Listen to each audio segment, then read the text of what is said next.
রমেশ এবং দুই সন্তানকে নিয়ে একটা গ্রামে বাস করত। তাদের পরিবার খুব গরিব ছিল।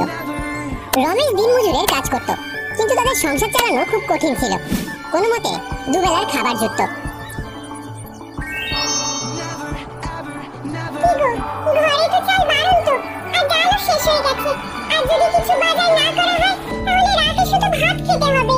কি করব বলো, হাতে একদম টাকা নেই। দেখি কাল বাবুর কাছে এই মাসের বেতনটা অগ্রিম চাইবো। যদি উনি দেন তাহলে কাল বাজার করে আনবো।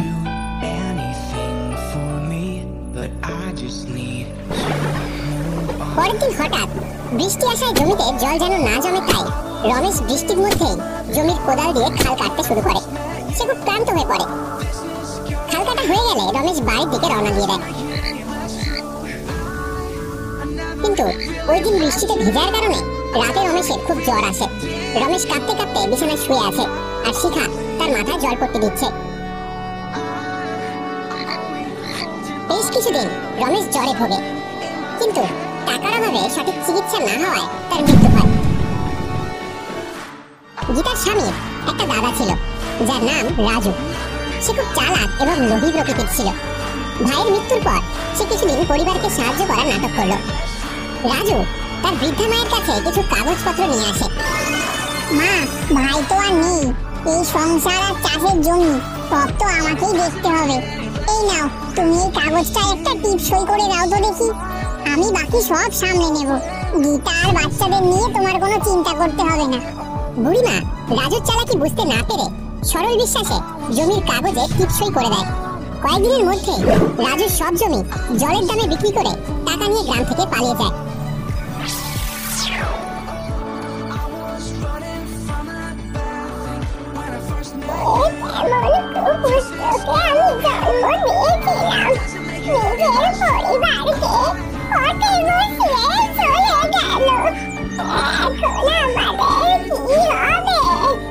গীতার উপর যেন দুঃখের পাহাড় ভেঙে পড়ল। কিছুদিন পর ঘরে যা জমানো টাকা ছিল সব শেষ হয়ে গেল।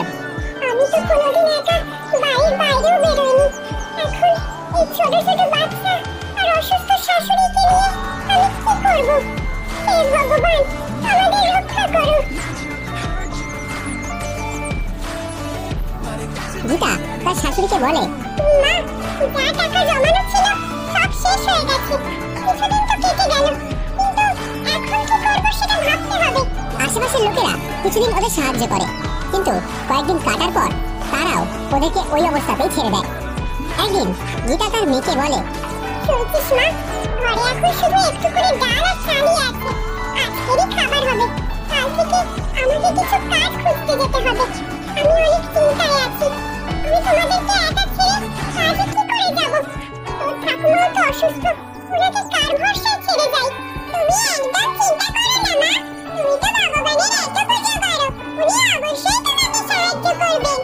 আরে মা, এখন ভগবানই আমাদের সাহায্য করতে পারেন, তুমিও ওনার কাছে প্রার্থনা করো। চলো এখন খাবার খেয়ে নাও।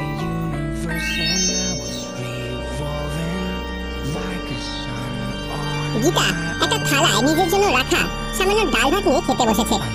দরজায় একজন বৃদ্ধ এসে দাঁড়ায়। কেউ কি ঘরে আছো? এই বৃদ্ধকে কিছু খেতে দেবে মা, ও খিদে পেয়েছে।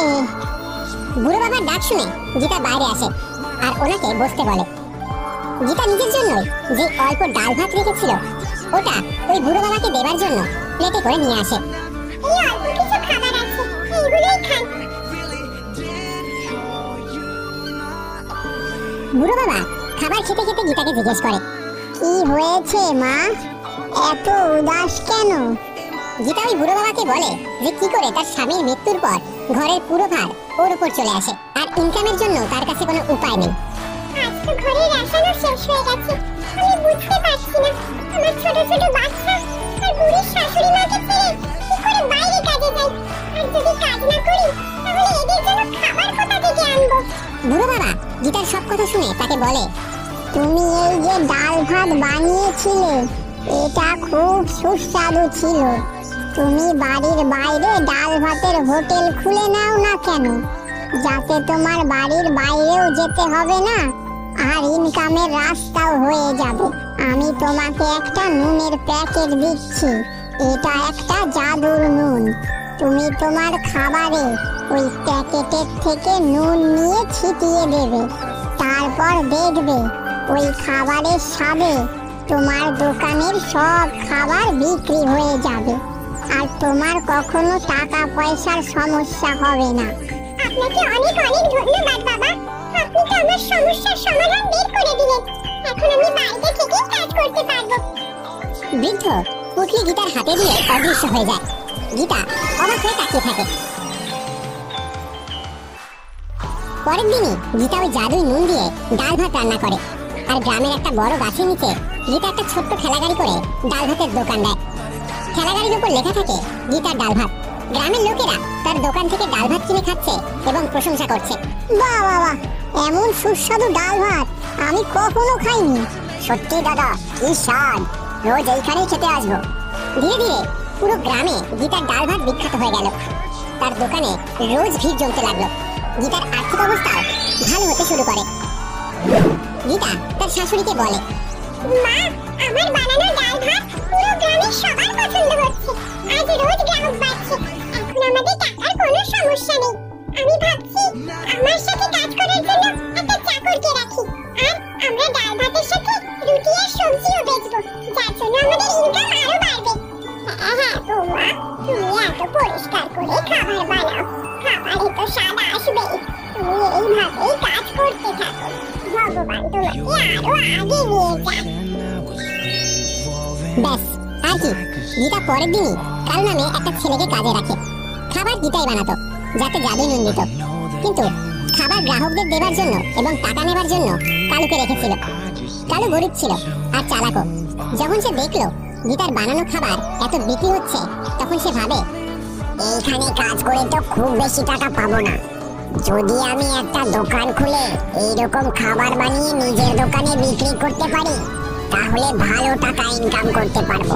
তখন কালু ভাবে, গীতা দিদি খাবারে এমন কি দেয় যাতে খাবারে এত সুস্বাদু হয়? গীতা দিদি কি করে রান্না করে সেটা আমাকে আগে জানতে হবে, তারপর কাজ ছাড়বো। একদিন লুকিয়ে কালু গীতার খাবার বানানো দেখে। সে খুব মন দিয়ে দেখছিল। গীতা তার খাবারে সেরকম স্পেশাল কিছু মশলা দেয়নি, শুধুমাত্র একটা প্যাকেট থেকে নুন বের করে খাবারে দিল। কালু চিন্তায় পড়ে যায়, অন্য কোনো মশলা তো দিও না, শুধু ওই নুন দিতেই খাবারে এত স্বাদ কি করে আসে? তার মানে এই নুনেই কোনো ব্যাপার আছে। যদি আমি ওই নুনের প্যাকেট চুরি করে নিই, তাহলে ওই নুন দিয়ে সুস্বাদু খাবার বানাতে পারবো। রাতের বেলায় সবাই ঘুমিয়ে গেলে কালু চুপিসারে রান্নাঘরে ঢুকে সেই জাদুই নুনের পটলিটা চুরি করে পালিয়ে যায়। আজ থেকে আমিও দিদির মতো বড়লোক হয়ে যাব। গীতা সকালে রান্নাঘরে এসে দেখে নুনের পুটলি নেই। সে খুব চিন্তিত হয়ে পড়ে। ভগবান, আমাকে সাহায্য করুন। ওই বুড়ো বাবা যে নুনের প্যাকেট আমাকে দিয়েছিল, ওই প্যাকেট চুরি হয়ে গেছে। গীতা আবার যখন রান্নাঘরে খাবার বানাতে যায়, সে দেখে ওই রকমই একটা প্যাকেট আবার ওখানে আছে। গীতা এটা দেখে অবাক হয়ে যায় যে এই নুনের প্যাকেট আবার এখানে কি করে আসলো। গীতা ভগবানকে ধন্যবাদ জানায়। গীতা তাড়াতাড়ি জাদুই নুন দিয়ে খাবার বানাতে শুরু করে। অন্যদিকে কালু চুরি করা নুন দিয়ে খাবার বানিয়ে দোকান দিয়েছে। সে সবাইকে ডাকছে, আসুন দাদা আসুন, আমার দোকানের সুস্বাদু ডাল ভাত খেয়ে যান। লোকেরা কালুর দোকানে খাবার খেতে এসছে। কিন্তু যখনই তারা খাবার খেতে শুরু করে, তখনই তারা থুথু করে ফেলে দেয়। আরে থু থু, এত বাজে খাবার, কোনো স্বাদ নেই। এতে তুমি নুন মশলা দিয়েছো, আমার সব টাকা নষ্ট। এই খাবার তো কোনো পশুও খাবে না। দাও, টাকা ফেরত দাও আমার। সব লোক কালুর ওপর চিল্লামিল্লি করে আর তাদের টাকা ফেরত দিয়ে চলে যায়। কালুর মন খারাপ হয়ে যায়, কেননা সে তো টাকা ধার নিয়ে সেই খাবার বানিয়েছিল, কিন্তু সব খাবার নষ্ট হয়ে গেছিল, যাতে কালুর অনেক লস হয়েছে। আসলে ওই জাদুর নুন শুধু দয়ালু এবং সৎ মানুষের হাতেই কাজ করে। লোভী কালুর হাতে আসতেই তার সব জাদু নষ্ট হয়ে যায় এবং খাবার বিস্বাদ হয়ে যায়। সবাই কালুকে বকাবকি করে চলে যায়, তার সব টাকা নষ্ট হয়ে যায়। পরের দিন কালু গীতার থেকে ক্ষমা চাইতে যায়। সে বুঝতে পারে একটা ভালো মহিলার ক্ষতি করে আর চুরি করার শাস্তি সে পেয়েছে। কালু গীতার সামনে হাত জড়ো করে বলে, দিদি, আমাকে ক্ষমা করে দাও। আমি লোভে পড়ে তোমার জাদু নুন চুরি করেছিলাম। আমি তোমার এখানে কাজ ছেড়ে অনেক ভুল করেছি। আমার ছোট ছোট বাচ্চা আছে, আমার উপর দয়া করো। আমাকে আবার কাজে রেখে নাও দিদি। আমি কথা দিচ্ছি, আপনাকে আর অভিযোগ করার সুযোগ দেব না। কালুকে এরকম কান্না করতে দেখে গীতা কালুকে বলে, আরে আগে তুমি কান্না বন্ধ করো। আমি এতটাও কঠোর না যে তোমাকে দ্বিতীয়বার কাজে রাখবো না। তুমি তোমার ভুল বুঝতে পেরেছো, এটাই অনেক। কিন্তু এরপর থেকে মনে রাখো, অন্যের জিনিসের ওপর লোভ করে নিজেকে খারাপ করো না। কেননা চুরির জিনিস কখনো তোমাকে ভালো ফল দেবে না, বরং এই খারাপটাই তোমাকে ভুগতে হবে। কালু তার ভুল বুঝতে পারে, আর তারপর থেকে সে পুরো সততার সাথে গীতার সঙ্গে কাজ করে। তাড়াতাড়ি হাত চালা, এখনো যে অনেকগুলো বাকি। এই তো করছি মাসি, কিন্তু এত থালা বাটি বাহারি করে লাভ কি, সেটাই আমার মাথায় ঢোকে না। আরে বোকা, সুন্দর পরিপাটি করে খেতে দিলে খাবারের বেশি দাম চাওয়া যায়, বুঝলি? তাছাড়া হোটেলের চেয়ার টেবিলও তো আমি সুন্দর করে সাজিয়ে রাখি, দেখিস না? হ্যাঁ, তা দেখি বই কি। শুধু কি তাই, তুমি তো সাধারণ ডাল, লাউ, পটলের তরকারিরও কত ধরনের সুন্দর সুন্দর নাম রেখেছো। এই তো লাউয়ের মালাই ঝোল, হিমঝরা কুমড়ো ঘন্ট, নবাবী পটল কোরমা, মুসুর ডালের কল্প কথা, গন্ধরাজি মুগ বর্ণা। আমাদের হোটেলের খাবারের লিস্টে কি সুন্দর সুন্দর নাম। নামগুলো বেশ সুন্দর, কি বলিস? আরে বললাম দেখেই তো সকলের খেতে ইচ্ছে করবে। সবাই ভাববে এত সুন্দর নাম, খেতেও নিশ্চয়ই দারুণ হবে। আর আমিও সুন্দর নামের পাশে খাবারগুলোর দাম বেশি রাখি, এতেই তো আমার লাভ হয়। কিন্তু রান্না তো তেমন কিছু আলাদা করা হয় না, সাধারণ রান্নাই তো করি আমি। সাধারণ রান্না হলেও ওগুলোতে একটু একটু লেবুর পাতা বা কুমড়োর বীজ বাটা কিংবা গন্ধ হবার মশলা ছড়িয়ে দিতে পারি যে তোকে। ওতেই তো খাবারের স্বাদ পাল্টে যায়। তার সাথে রংচঙে থালাবাটি, চেয়ার টেবিল থাকে, ব্যাস আর চাই কি? সত্যি মাসি, তোমার খাসা বুদ্ধি।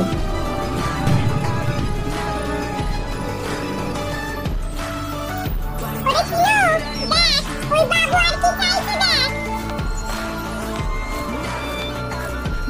বাবু, আর কি নেবেন? আমাদের হোটেলের স্পেশাল আইটেম কাঁচকলার মাখানি আর ঝিঙের বাদশাহী মোরব্বা। এই দুটো একবার খেয়ে দেখুন।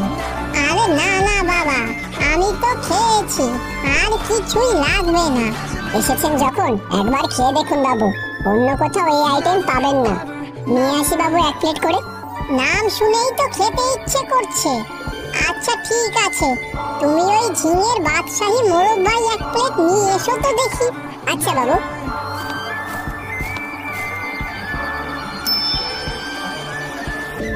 You're the universe and I was revolving like a sun on my own. এত কম টাকা দিচ্ছেন কেন? আপনি আগে যে খাবার খেয়েছিলেন তাতেই তো 500 টাকা হয়েছে। তারপর আপনি যে ঝিঙে আর কাঁচকলার দুটো প্লেট অর্ডার দিলেন, সেই দুটোর দামই তো 600 টাকা। কই, আমি তো কাঁচকলার কিছু অর্ডার দিইনি, আমি তো শুধু ঝিঙে। এত বয়স হয়েছে আপনার, আর মিথ্যে বলছেন? আপনি কি কি অর্ডার দিচ্ছেন সবই তো আমি এখান থেকে দেখছি। মিথ্যে বলে কম টাকা দিয়ে চলে যাবেন ভেবেছেন? আপনি ভুল করছেন, আমি তো শুধু ঝিঙের প্লেটই অর্ডার করেছিলাম আর সেটাই খেয়েছি। তাছাড়া আমার কাছে তো আর টাকাও নেই। হায় ভগবান, আমার ব্যবসা যে লাটে উঠে যাবে। খেয়ে দিয়ে টাকা দিতে চায় না এরা। শুনুন, টাকা যদি দিতে না পারেন তাহলে আপনার ওই ছাতাখানা দিয়ে যান, ওটা দিয়েই আমি পুষিয়ে নেব। ও, হোটেলের নামে আপনি জোট চুরির ব্যবসা করেছেন? ঠিক আছে, এই নিন, রাখুন আপনি এই ছাতা।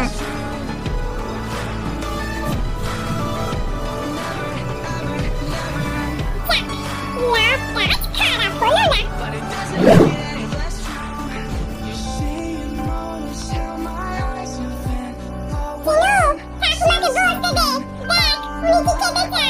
আসুন ঠাকুমা, বসুন। ঠাকুমা, কি খাবেন বলুন? লাউ মহারানী, বাদশাহী কচুয়া, সুগন্ধি টাটা ভাপে, না ফুলকপির আমেত্তি, সব পাবেন।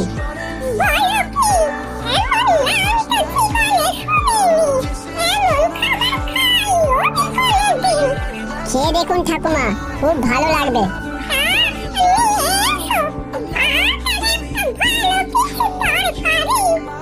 ঠাকুমা।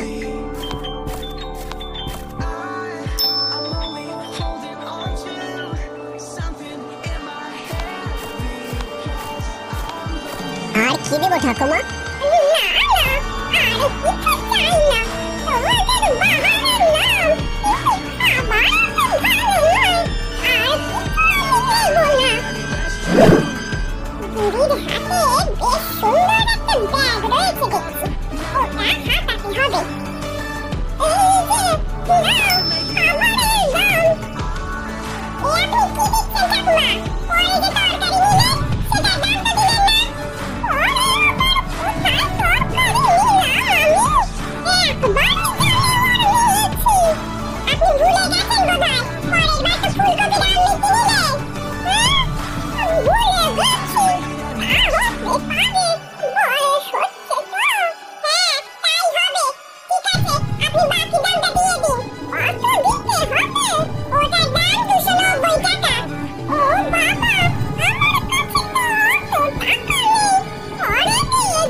এসব কি করছো মাসি?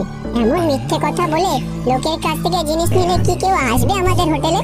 ওরে চিনু, এটা হলো আরেক ধরনের নাম। এসব বুদ্ধি আমার কাছ থেকে শিখে নে। আর শোন, তুই যে ভয় পাচ্ছিস আমার হোটেলে কেউ আসবে না, সেটা কোনোদিন হবে না।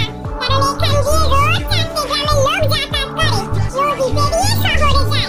কাছাকাছি কোনো হোটেল নেই। তাই ঈদের সময় এখানে আসতেই হবে, বুঝলি? শোন, তোকে যেমন বলবো তুই শুধু তেমন করবি, তাহলে এইসব জিনিসের ভাগ তুইও পাবি। আচ্ছা মাসি।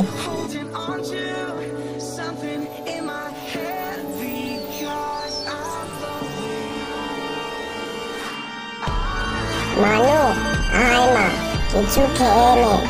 ওটার হাতটা পেতেই হবে। আসুন আসুন।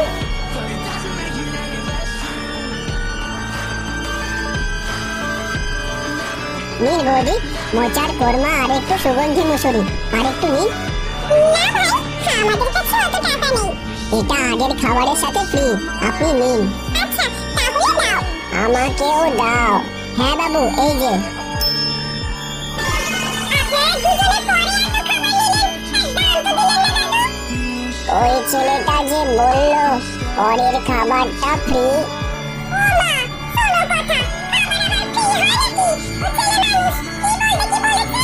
আপনার তো বোঝা উচিত, ফ্রিতে এত খাবার দেওয়া যায় না। দিন দিন, দামটা দিন। কিন্তু এখন যে আমাদের কাছে আর টাকা পয়সা নেই। তা বললে তো হবে না, দাম দিতেই হবে। আপনি এক কাজ করুন, ওই মেয়ের গলার হারটা আমাকে দিয়ে যান। না না, সে কি, সামান্য কটা টাকার জন্য মেয়ের হারটা দেব? এছাড়া তো কিছু নেই আপনাদের কাছে। এখন ওটা দিয়ে যান, পরে টাকা দিয়ে নিয়ে যাবেন। এই তো, দেখুন, অনেকই জিনিস জমা রেখে যায়। আচ্ছা মানু, হারটা খুলে দে মা। এই হার আর ফেরত পাবে না।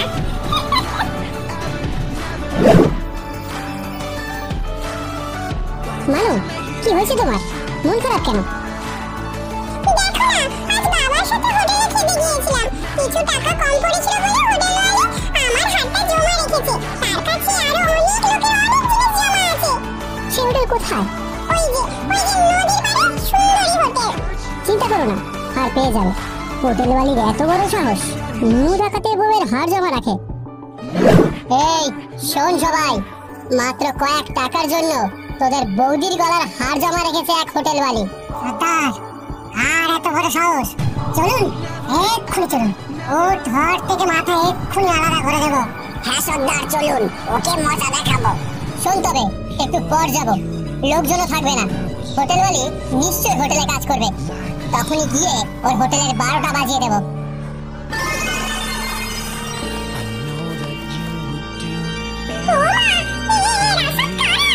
সর্দার, ওই দেখুন হোটেলওয়ালি, এখনো গলায় হাতটা পড়ে আছে। গয়নাটা দাও। ভাঙ, সব ভাঙ, ভেঙে ফেল। নিউ ডাকাতের বউয়ের সাথে দুশমনি। আরে রে রে রে রে রে রে, ডাকাত দল করে নামা, ভেঙে চুরে সব করবো সাফ। সর্দার, এখানে বরং একটা হোটেল খুলবো, দিনের বেলায় হোটেল আর রাতের বেলায় ডাকাতি। কি বলো সর্দার? তা ভালোই বলেছিস। আয় আয়, তোমরা কি করলে?